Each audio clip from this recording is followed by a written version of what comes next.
আমাদের আন্দোলনের সময় একটা মেয়ে খুব ভাইরাল ছিল, 1 মিনিট, সিথিকে কিভাবে ডিসক্রাইব করবে, বাস ভাইরাল গার্ল। তো তোমার কাছে কি মনে হয় আন্দোলনের জন্য ও শুধু এগুলি করছিল, মানে আন্দোলনের কেন্দ্র করে ও ল্যামলাইটে আসার জন্য এই জিনিসগুলো করছিল, নাকি তখন মাইন্ডটা হচ্ছে মানে আন্দোলনে ছিল? তোমার কি মনে হয়? হতে পারে, কারণ হচ্ছে আন্দোলনের পর যখন আমাদের ট্রাফিকে ঝামেলা হলো, যেভাবে মেয়েরা হচ্ছে কিছু কিছু মেয়ে যেভাবে শাড়ি পরে নামলো ট্রাফিক পুলিশ হবার জন্য, ও কিছুতেই ছিল না। সো ও কিছুতে না থাকলেও ও যা করে দিয়ে গেছে সেটাই তো অনেক।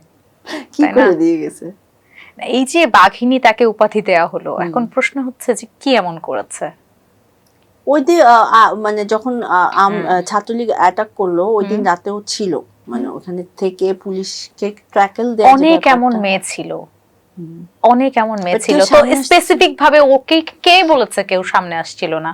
অনেকের সামনে আসা হয়েছে, বলেন অনেকে রিভিল করে নাই, দ্যাটস ওয়াই সে সামনে আসে নাই।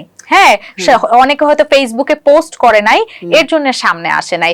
অনেকে এমন হয়েছে, অনেকে মানে আঘাতপ্রাপ্তও হয়েছে।